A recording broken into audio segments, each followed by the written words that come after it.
the Minnesota Bee Atlas Project. We conceived of the project in 2014, and finally, 6 years later, we were able to present some great data that many of you collected and explain how you can find out what everybody else discovered about bees in Minnesota. Next slide, please.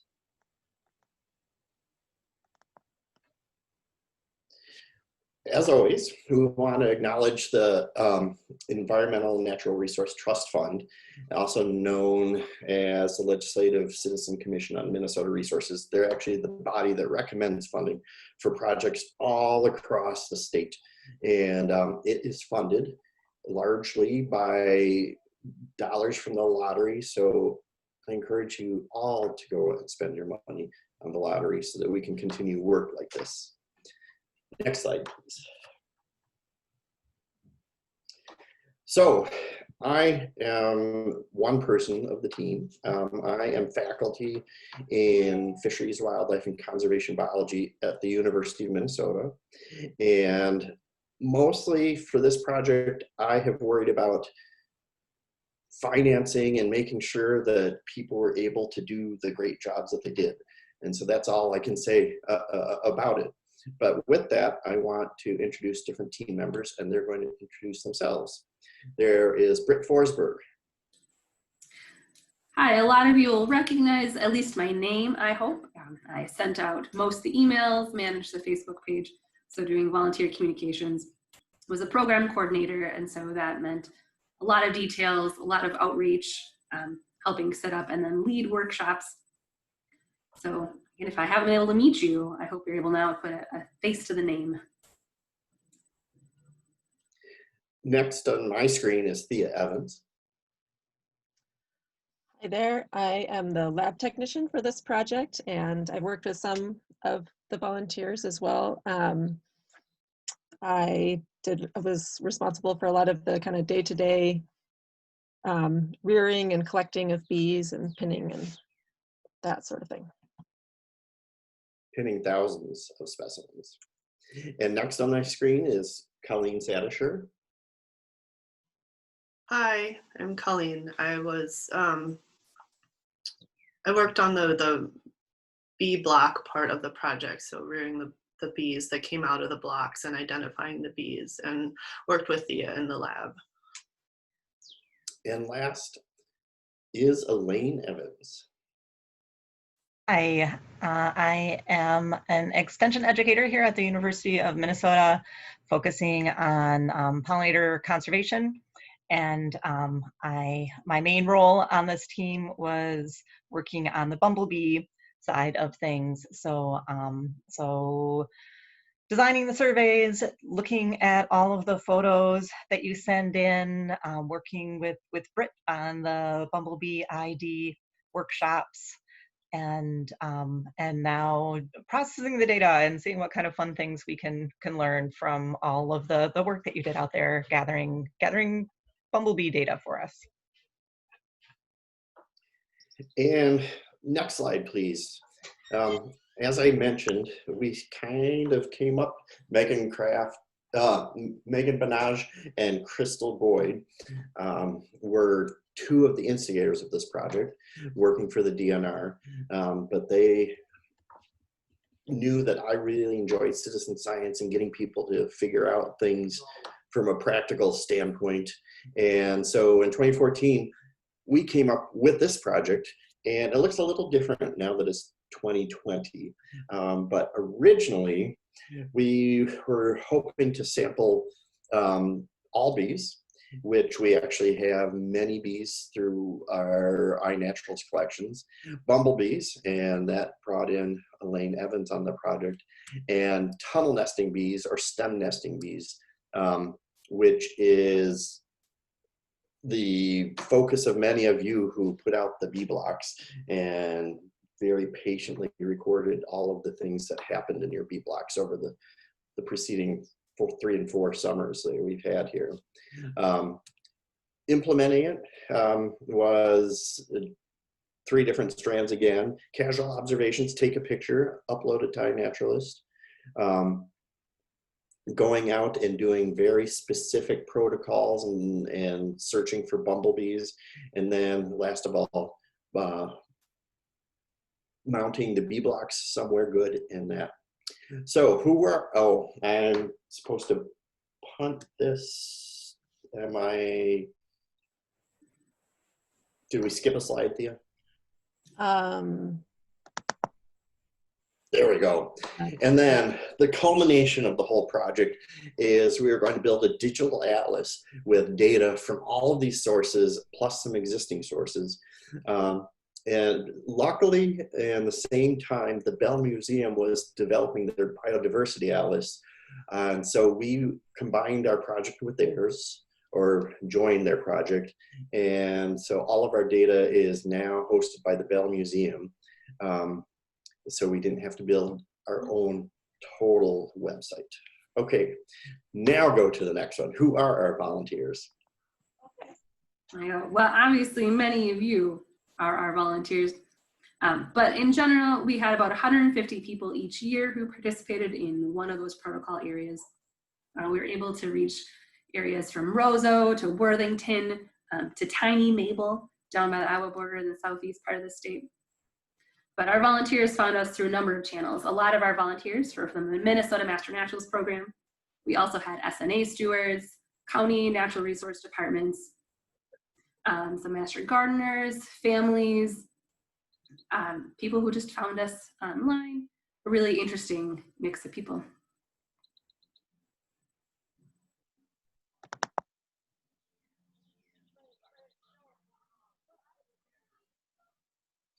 Okay, I'll introduce a series. I'm not the speaker on this, but now we're going to find out what we found out next.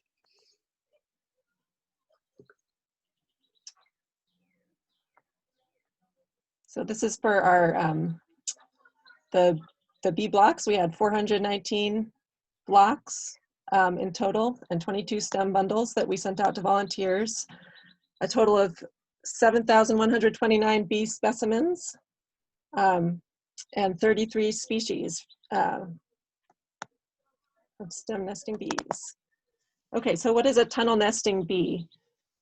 We have about 75 species of tunnel nesting bees in Minnesota that nest in either hollow or pithy plant stems or borings in wood.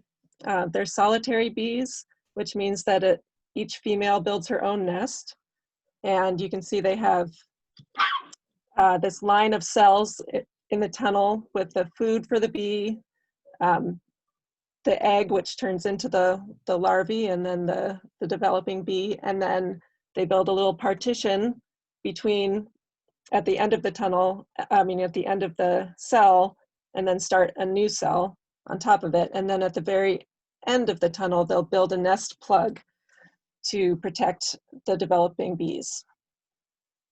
The bees use a whole range of materials to build their nests. They use whole leaf pieces and petals, chewed leaf pieces, resin, waterproof secretions from their body to make cellophane, and mud, sand, pebbles, things like that are all possibilities for things that they'll use. We also have some parasitic species that will lay their eggs in the nests of other bees.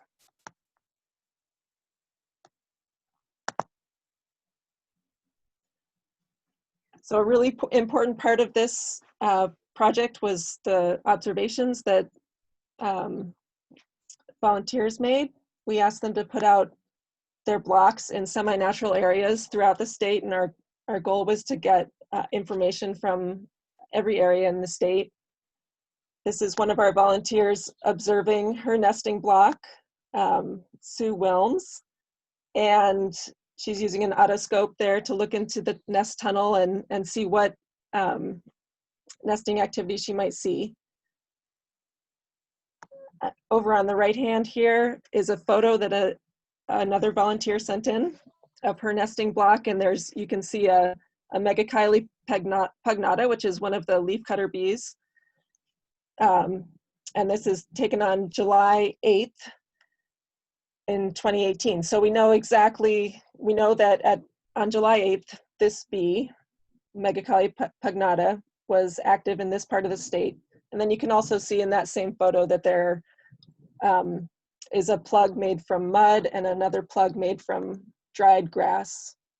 So those are two different types of insects. They might be wasps, or one's a grass wasp and the other might be a wasp or a bee.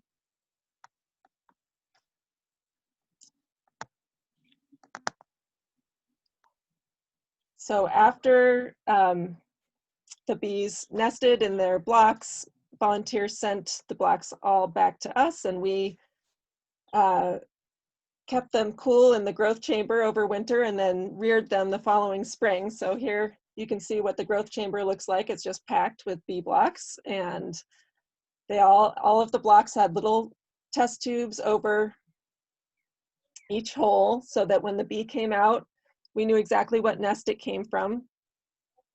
And that was really important because then we could tie that information into exactly knowing, you know, what was the hole size that the bee came from, what kind of plug material was in there, where in the state did it come from, what kinds of nest parasites were in there with it. So we got a lot of information that way.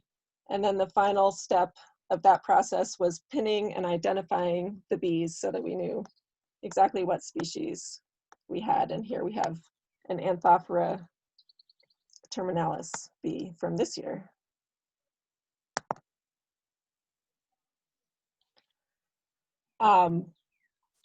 This is a picture of our species page from our species guide, which is on the website.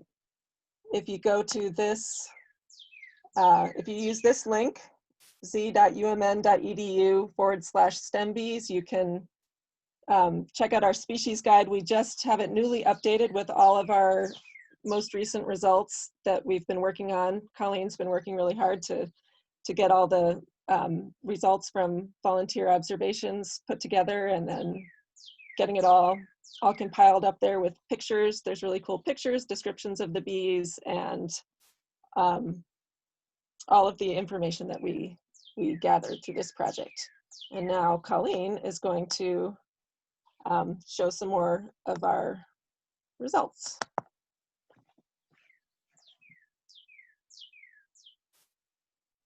Yeah, and on that to get to the species pages, when you follow that link on the right-hand side in the menu, click on species guide.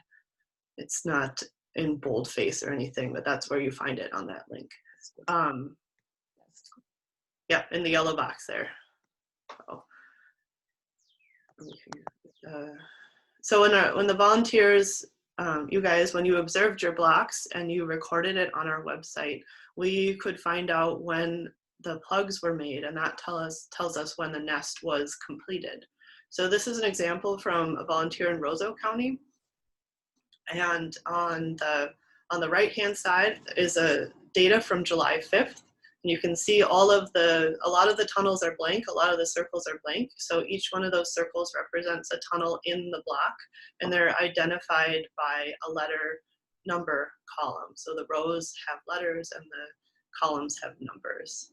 And then over on the left-hand side is the data from July 22nd. And there's a lot more going on July 22nd. There's cellophane, mud, and resin plugs sort of filling column 2 and a lot more in column 3. And that tells me, when I go back and look at this, it tells me that those nests were completed sometime between July 5th and July 22nd. And so I can use that range, that date range for when each of those tunnels was filled and the nests were completed to make a graph on the next page. So I take all that data from all of our years and I grouped it by species, what species of bee came out of the tunnel. And then when I put it together, I can see what days were in the ranges most frequently, and I get a graph kind of like the one here on the right. This is just for 3 of our bees. And there are 3 osmia, which come out very early in the spring. These bees overwinter as adults. The picture shows an adult in a cocoon. So they're ready to go. As soon as it warms up in the spring, they just chew their way out and they're out there. But it looks like from the data that we got from you guys, from the volunteers, that they sort of stagger just a little bit. So the first one out is Osmia lignaria, that's the blue curve. And then a little bit later come Osmia pumila and Osmia tersula. They're a small bee. Osmia lignaria is probably familiar to a lot of people. It's the blue orchard mason bee, and it was by far the most common bee that we got in the bee blocks. And the Osmia tersula, the last little bee, looks like it goes a bit longer in the season for its nesting. Next page. And here they are, the Osmia pumila and tersula. These are the little ones. They chew vegetation to make their nest plugs, and they nest in the smaller columns of our blocks. And the data from the blocks, when we map it out, can show the species range. And you can see the ranges are quite different for these 2 bees. It's a really good example of 2 bees that maybe look kind of similar, but use very different parts of Minnesota. So pumila on the right-hand side is mainly in southeastern Minnesota, and tersula is found sort of broadly across the middle and northern parts of the state. Next page. So I just have a few slides like this to highlight some of our bees. It's this information, a lot of this information is on the species guide too. So if you want to go back and look at it, or there's more bees that I'm not talking about in this for the sake of time, just go to the website and the species page and you'll be able to see some of the same information there. So here's Osmia lignaria again. That's the blue orchard mason bee that comes out first thing in the spring. That one's on the right-hand side, found throughout the state of Minnesota. And those are plugs of this bee. They use chunky mud plugs those are from a volunteer in Itasca County. And below that, I put a leafcutter bee, Megachile relativa. And it's also one of our more common bees, and it's charismatic. It's very yellow and golden colored, and frequently found in their nests, but mostly avoiding maybe that southwest corner, but throughout other parts of the state. Next page. Here's a couple other leafcutter bees. These are our 2 largest leafcutter bees, Megachile inermis on the right and Megachile pugnata on the left. And the bees are facing their map distribution, so they're looking at their map. Inermis is a huge bee, and they make these beautiful nests. The one on the top here is one that Thea and I opened after the season was over, after the bees had emerged. We actually cut the blocks with a chop saw and then used a chisel and hammer to open up some of the tunnels, not all of the tunnels. This one, I believe, is from Clay County, Minnesota. It's not up there. Yes, Clay County. And a lot of Megachile wrap their nest cells in leaf pieces, and you can kind of see them lined up in this picture on the top. And then the plug is on the left-hand side, and it's sort of vegetation that's kind of packed in there. So inermis is a northern bee for the most part in Minnesota, and a forest bee. Megachile pugnata seems to be more in the south and the western parts of the state, and it's they use like a chewed vegetation plug for theirs.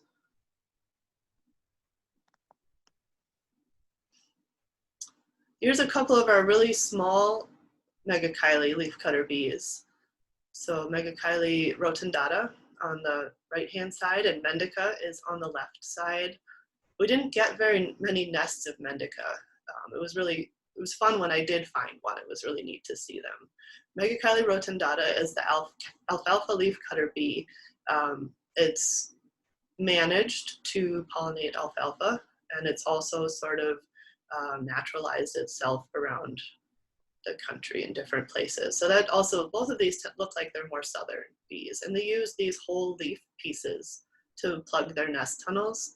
The pictures up on the top there are from a volunteer in Dakota County, showing a fresh plug that's green, and then after a while they dry to brown leaves.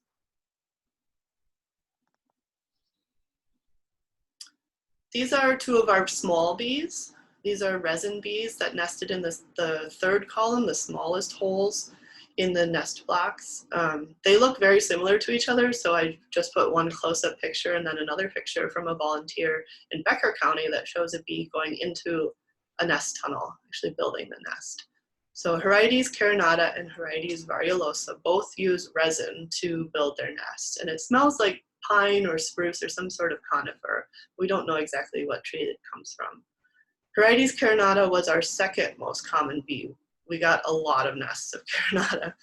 And variolosa is not so common, but it has an interesting distribution map, mostly in the western part of the state.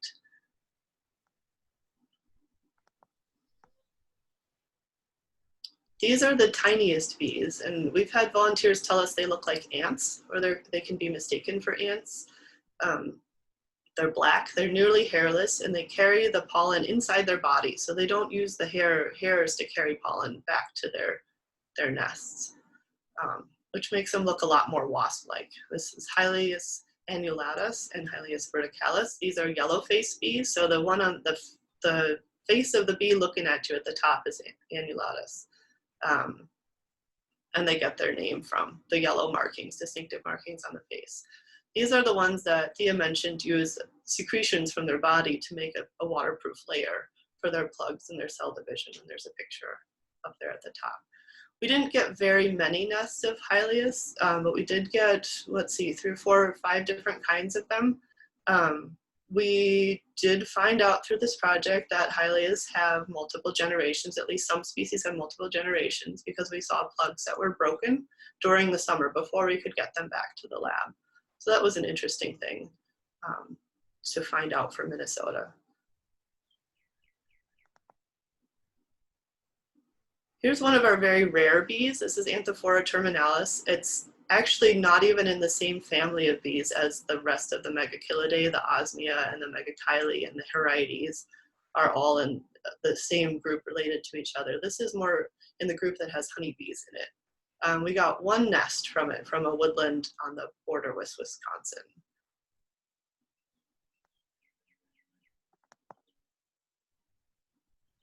And then, very exciting, we got 3 new state records. So these are bees that have never been recorded from Minnesota before that were collected through the Minnesota Bee Atlas project.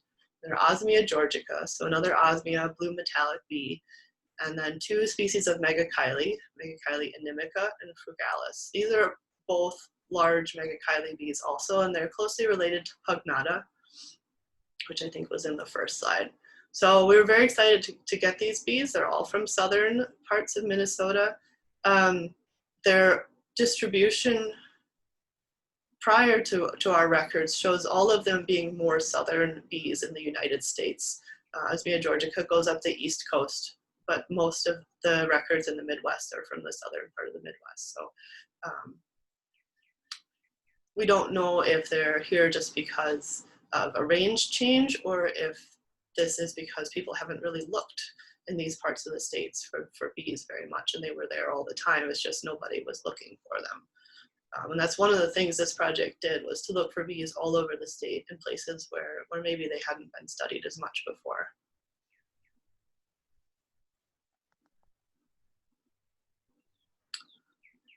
And solitary wasps. Whenever I talk about the stem nesting bees, I always tell people they're going to get wasps, and that's okay. These are gentle wasps. They have the same life cycle as the bees, pretty much, except that instead of feeding their young on pollen and nectar, they use little insects. So some of them use aphids, some of them use caterpillars, some of them use spiders. A lot of the insects that they use to feed their young are actually what humans consider pest insects. So they're not bad wasps to have around, and they're solitary. They don't defend their nest the way a social bee or a wasp would do. They're fairly shy. These are very common ones that we got in the project. So the grass wasp is actually quite a large bee, and they nested in the largest holes. And the plugs are very distinctive. Nothing else makes these. They're like lawn clippings sort of shoved loosely in a hole. Frequently they stick out. The eumenid wasps is a group of wasps. So we got maybe 10 different species of eumenids, and they all have used mud to plug their tunnels. They tend to smooth it out, whereas Osmiolignaria, which is our bee that uses mud, tends to leave the mud chunky on the outside. So if you're looking at a block, you can tell the difference by the texture sometimes. So they're yellow and black. They look like yellow jackets, but they're not. These are solitary and gentle. And Sphecids were also quite common. These are teeny tiny little ones, about the size of Hylias. They used our smallest holes, and they used resin to plug their tunnels. That's, yeah.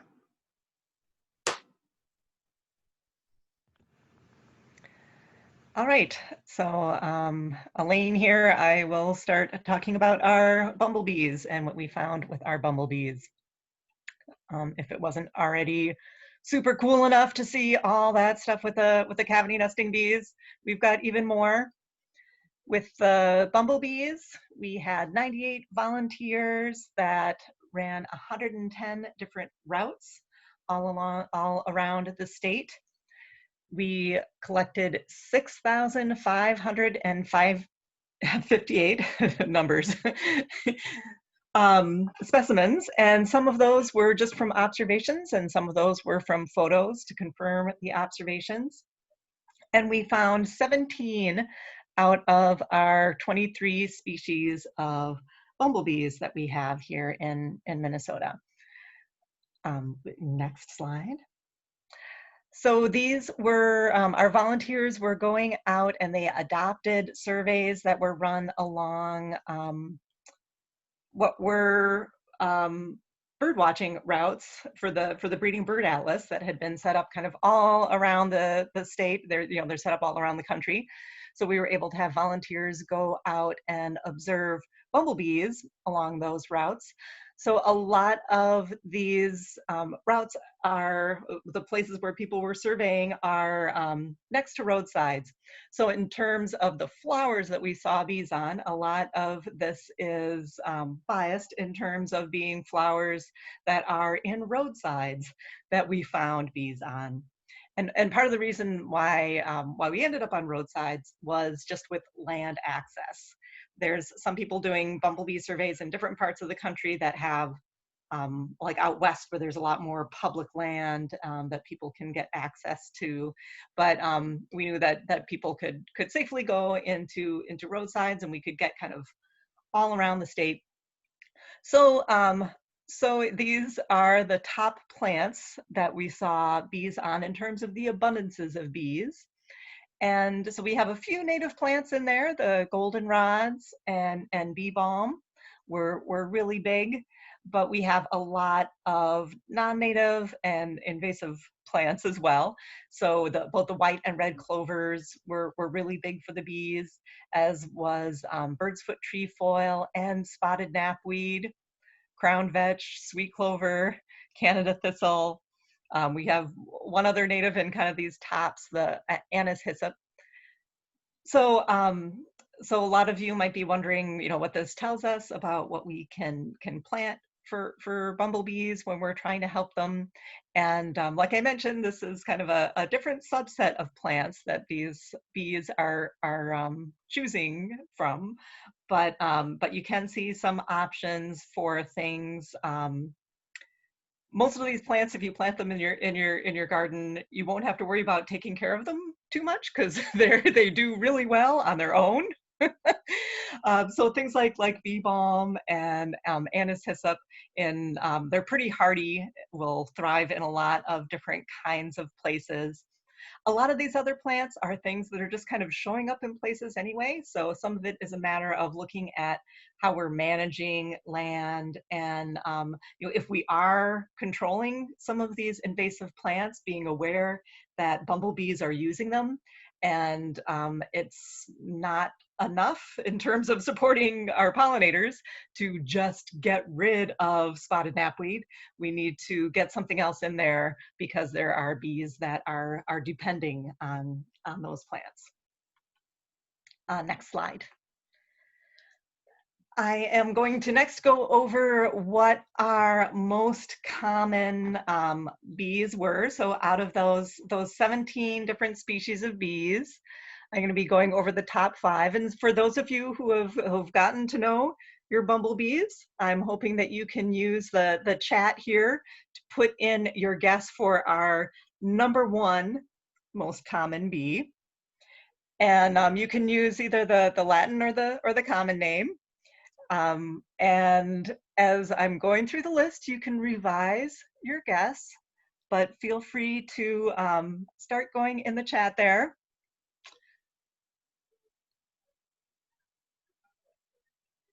So starting next slide, starting with number 5. We're getting the guesses coming in. So we've got Bimaculatus, Common Eastern for number 1. Our number 5th, our 5th place bee with 804 records coming in was Bombus griseicollis, the brown belted bumblebee. So we've got more guesses: Impatiens, Turnarius, Tricolor. Next slide, please. Number 4 on our list is Bombus bimaculatus. So not in the number 1 place here, but still in the top 5 with 884 specimens. So bimaculatus, the 2-spotted. Number 3, the next slide. Number 3 is Bombus vagans, the half-black. So this is one that I haven't seen come up in the chat yet, but we had 1,122 Bombus vagans. Next slide, please. We're getting down here.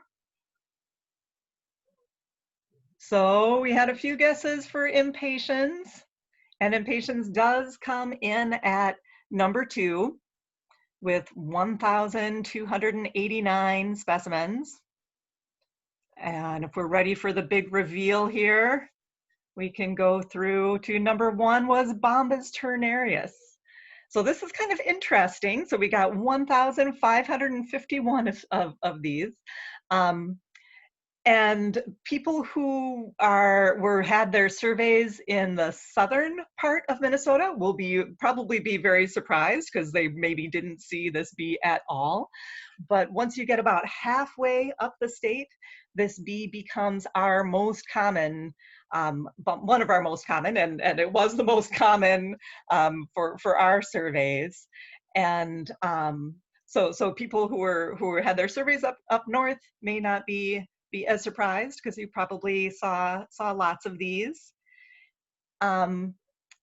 So yeah, that's something to keep in mind, that our bees do change as you move through different parts of the state. So even though Turnarius was kind of only up north, a lot of these other species, the other ones in the top 5, were are found more commonly throughout the state. But in general, a pattern with our bee abundance is that we did have greater bee abundance in general on the routes that were further up north. So so that helped this northern only bee become our most abundant, because there was just more bumblebee abundance in general up north. So next slide, please. Kind of going to the opposite end, I'm going to highlight some of the rare bumblebees that you guys found. Next slide. So definitely the most hyped, kind of our hype beast native bumblebee is the Bombus affinis, the rusty patch bumblebee.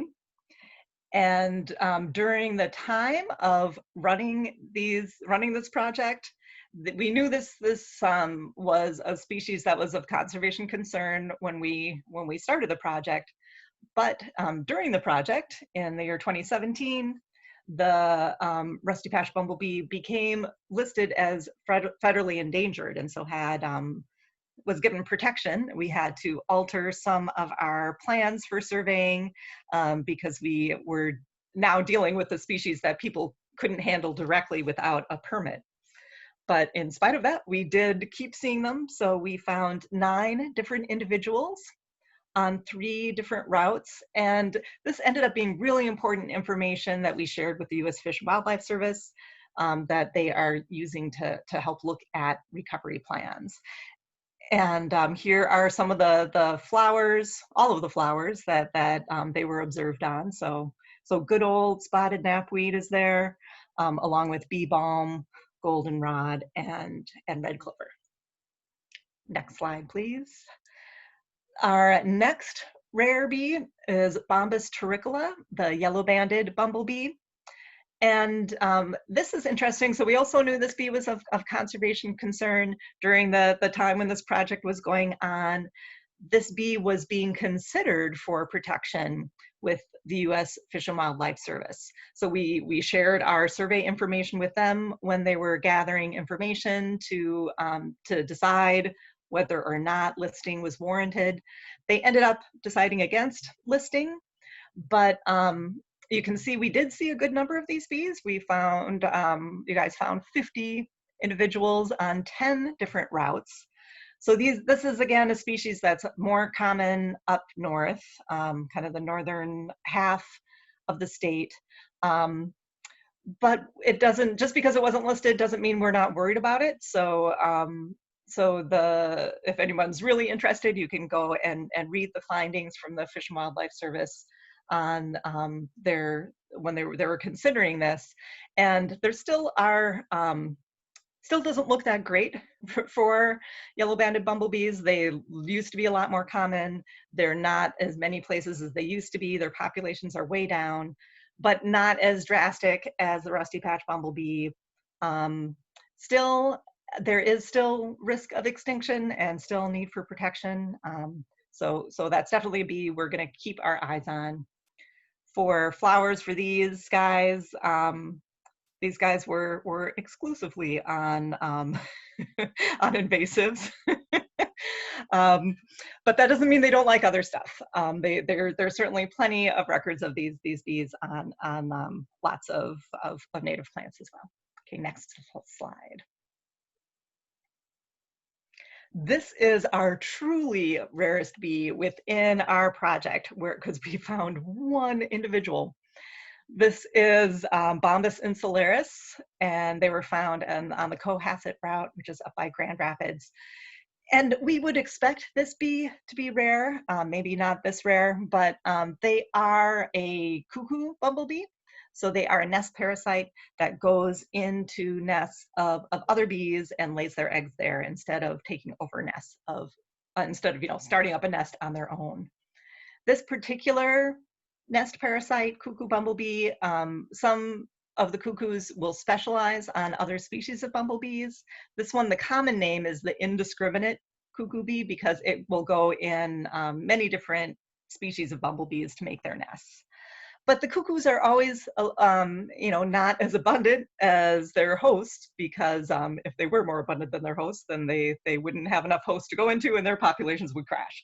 But it's always a good sign to see the cuckoo bumblebees because it means that there is a healthy host population of other species of bumblebees.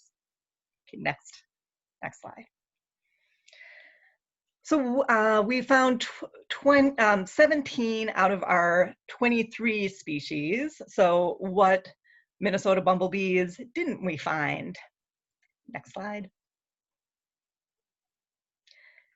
We have a few here that we didn't see. The first one I want to mention is Bombus frigidus. Next slide. And this one, though we didn't find it on our surveys, we did pick it up with our iNaturalist portion, which we'll talk about our iNaturalist results, but I want to highlight some of the bumblebee stuff there. So, so there are just a handful of these that were seen in the last few years on iNaturalist, maybe 4 or 5.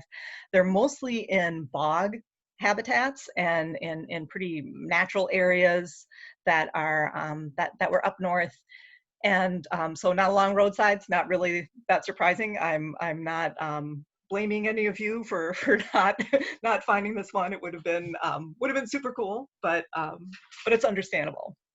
Next slide.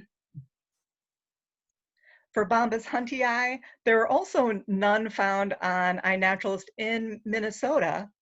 But if you look at where these, the red dots are showing where huntii have been found, and you can see they're really kind of teasing us by being so close to the Minnesota border, but just not flying, you know, another 5 miles to the east so we can pick them up in Minnesota.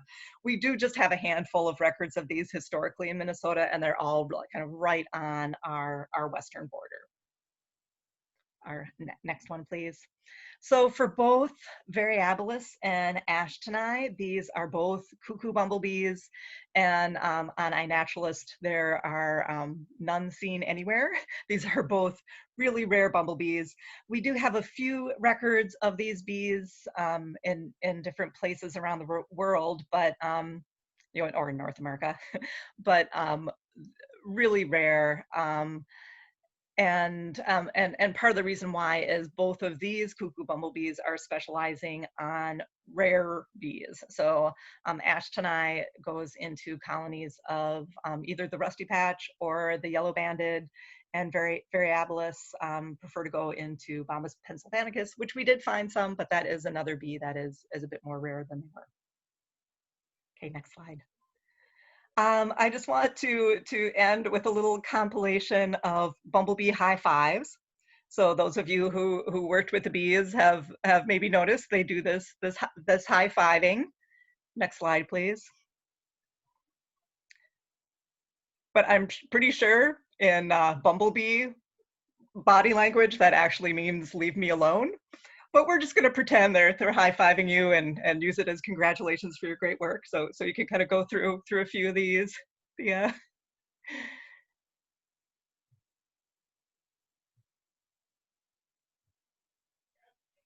And this was another fun picture that someone sent in of their bee, and I want to use that to just be a reminder to stay in touch. So we do still have survey routes running this year, and I'm always hungry for more bumblebee data. So even though this project is ending, I'm going to be scheming to continue bumblebee surveys around the state in some way or another. So stay in touch, and thank you so much for all your great work.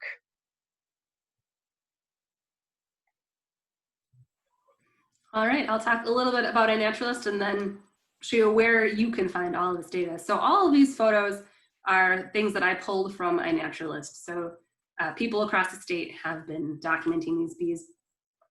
Out of our top 10 species, they are almost exclusively bumblebees and honeybees. But just like Elaine mentioned, just because we found bumblebees on these non-native species doesn't mean that's their favorite plant. It doesn't mean that bumblebees and honeybees are by far our most numerous bees in Minnesota. Couple of things kind of going on in observer bias there. One, that they're easy to see, right? Bumblebees are big, you hear them.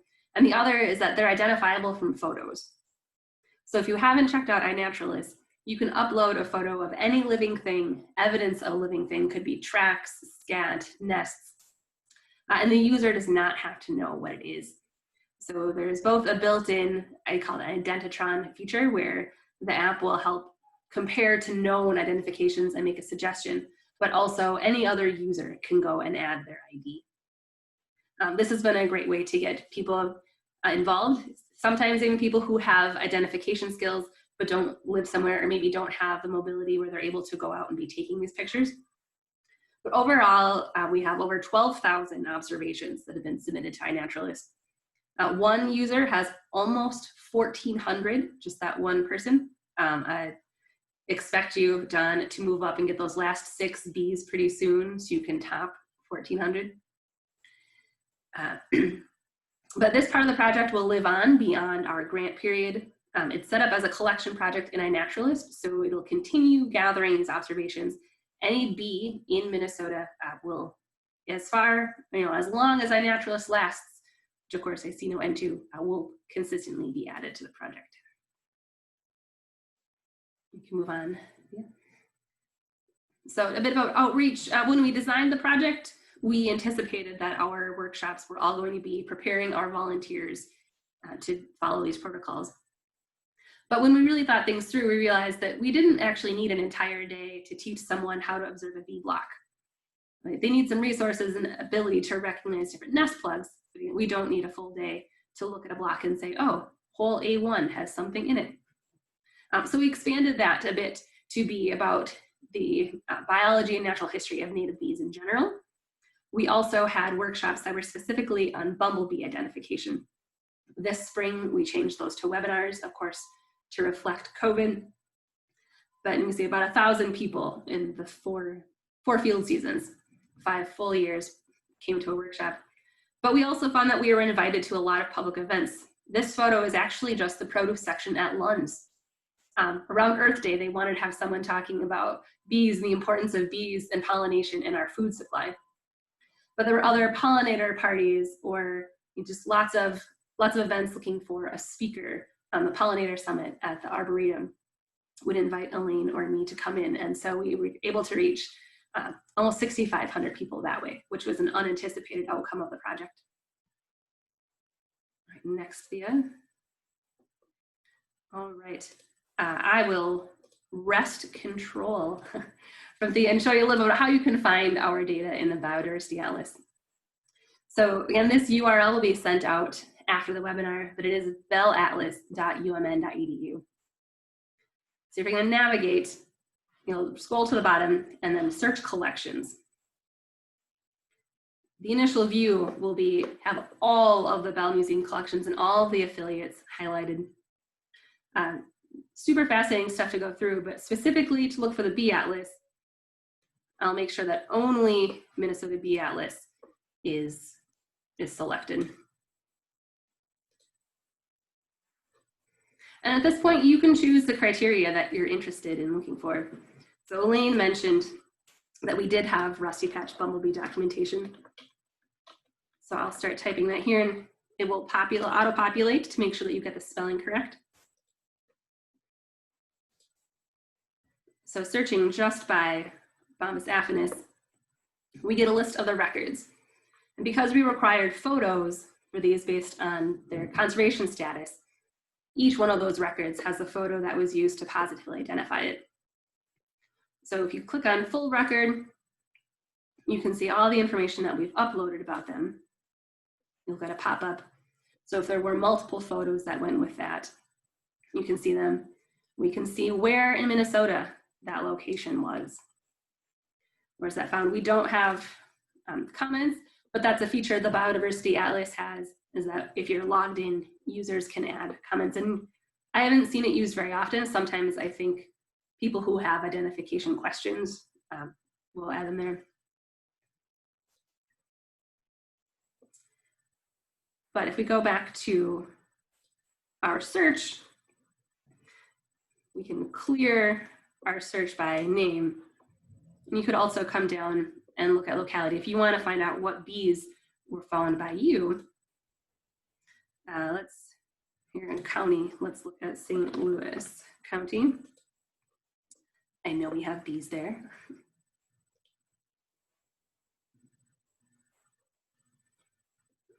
So again, it'll show all the records that we have. So we uploaded all of our bee information that our volunteers collected. If we had wasps that we could identify to the species, to the genus level, we added those. There are also some records from other U of M bee lab projects that are in there. But they're the only invertebrates, actually, the only insects that are in the Biodiversity Atlas. So we're really able to complement their data set. And I searched by St. Louis County, and we can look right now, it's showing in individual specimens. But if I look at species list on this tab at the top, it'll sort first by family, and then the genera and species. So you can get the overall view. Instead of having to go through and tally each one, you can know what to look for. And again, there's that maps feature. So I chose Google Maps. It's small text doesn't show up. But now we can see a zoomed out version of St. Louis County. And these areas where the dots are bigger indicate that there are more specimens at the location. So you could zoom in and out. You could see how they relate to each other. Britt, just so you know, we don't get to see that. Oh no. If it pops up, that does not move to your front? True. Okay, well, I guess this just gives you more of a reason to go back and try out the Biodiversity Atlas on your own. Okay, and I will stop sharing. I spent an entire day at a workshop led by Bell Museum staff on using Biodiversity Atlas, so there are more features, but we want to be able to get you in and out of this presentation. So you'll have to dig out on your own. All right, so just because the Bee Atlas is over does not mean there's absolutely nothing you can do to continue learning about bees and continue contributing. Elaine mentioned that she's going to continue these bumblebee surveys. Right now, these are done through iNaturalist, or a portion of Elaine's surveys that were previously in the Twin Cities area in person being run through iNaturalist. I'd encourage you to keep contributing to iNaturalist. These could be pictures of bees. We also have a project looking at the leaves that are used by leafcutter bees. So if you find a tree that looks like someone's gone at it with a hole puncher or a shrub, share that photo. We'd love to see it so we can know more about what species these bees are relying on for their nests. There's also the backyard bumblebee count, which I'll go through quickly in a second. Bumblebee Watch, we haven't talked about, it's an app, and then Extension has several projects as well. So encouraging you to use iNaturalist. The Bee Atlas will continue. These photos can go be part of the backyard bumblebee count, which we'll be looking at soon, and then the leaf cuts project in particular. So again, if you find a photo, make sure that you are tagging the plant and not the bee.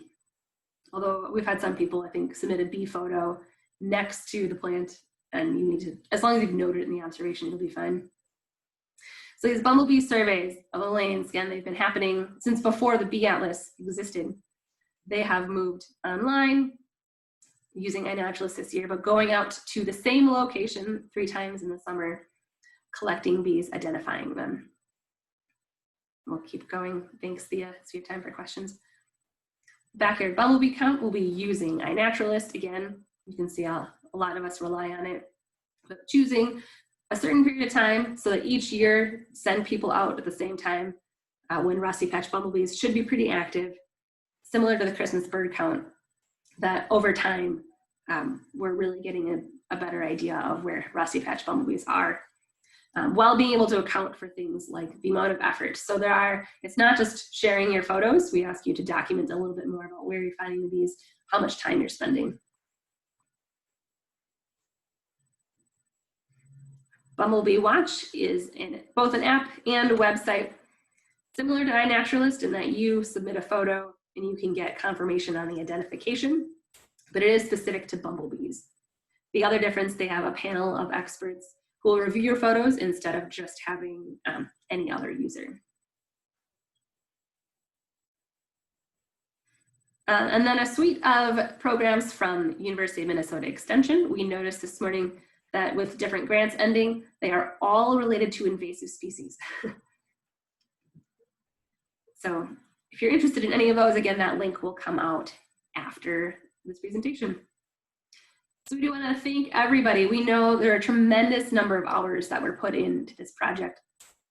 We did some estimations and it was just enormous. I guess the notes are in the speaker notes and I don't have that copy of the presentation, but tens of thousands of hours were spent. So with that, we're happy to take your questions. I'll read a couple that I have that I saw in the chat, but you're welcome to add things to the chat. If you'd like, you can raise your hand and then I can unmute you and you can ask that. So here's a question for Colleen and Thea that came up earlier. And I'll paraphrase just a little bit, but someone wondering when to remove hollow stems in your garden in spring. Is there a temperature threshold or when can you start cleaning up? So yeah, some of these bees the stem and wood nesting bees are also nesting in like dead stems in your garden, and they will only nest in dead stems. So stems grow one year, they die in the fall over the winter. If they're broken in the spring, a bee might build a nest in there. That nest then develops over the summer, and the young need to overwinter. They need a cold spell before they can come out, and that's how they survive our winters too, is safe inside their nests. So it's important to leave the stems up, if they're fresh nests, to leave them up through the following winter. And then in the spring, the bees it depends on the species. We have a lot of different stem and wood nesting bees. Some of them come out really, really early, and other ones will come out later in the summer. For some of the stem nesting stuff I've studied, like early mid-July, most things are probably out. Some of them are out way earlier than that. While the bee is building the nest, you don't want to move the stem, but in the fall or winter, you can move the stems to another location and let the bees emerge there. And then just let this, if it's a place that you're happy with, you can let them decompose there too, and not have to cut them down. So it's kind of a tricky question. A lot of stems will decompose on their own too. And as long as I've got the microphone, I do want to say thank you very much to all our block hosts too, and stay tuned, because we're hoping to maybe begin another project on blocks if we can find some funding. All right, great, thanks. Sorry, I was supposed to mention that, wasn't I, Colleen? Question for Elaine. Looking at the popular flowers that bumblebees were found on, do they reflect bumblebee preferences, or is that simply what's available?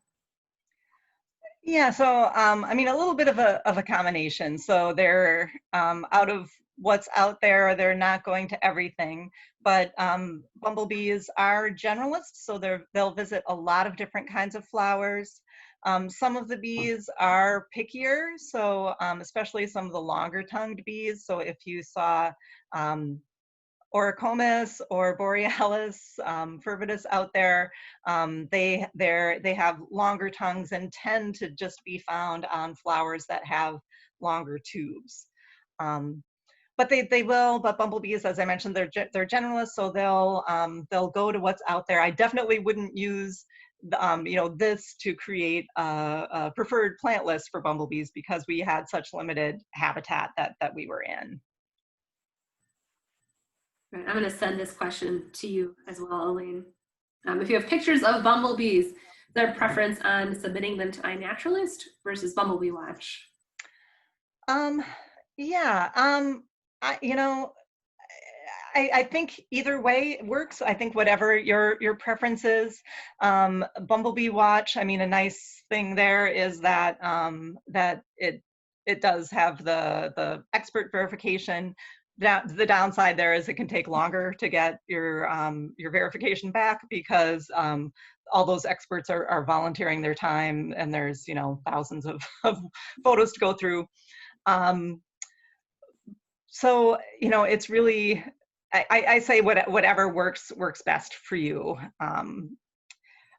The Bumblebee Watch is going to be they're this year. They're adding in kind of ways to add more information in to keep track of the amount of time you're looking and things like that, to get more information. So I think in the future my answer might lean more towards Bumblebee Watch once we see how that added feature goes. All right, well, we're certainly happy to stay on and answer more questions, but I think that you might have all had the perfect number of questions now that I've seen the clock turn over to 1 o'clock on the dot. You do have our contact information, or at least mine, from setting up this webinar, but you're welcome to contact us on the Facebook page as well if any questions come to you. But we're really grateful for all of our volunteers. We hope that this has helped you have some context to where your data fits in and help you realize just how important each one of your observations were to the project. Anything else for anyone in the peanut gallery? Okay. Thank you, everybody. Yeah. Everybody who worked on this project. it's amazing to see all of this work all at once. I'm like shivering because of it. Thank you. Yep, we'll send a link to this recording and any of the URLs that we have referenced, so you'll have access to those after this is over. All right. Thank you. Bye, Thank you, everybody. everybody.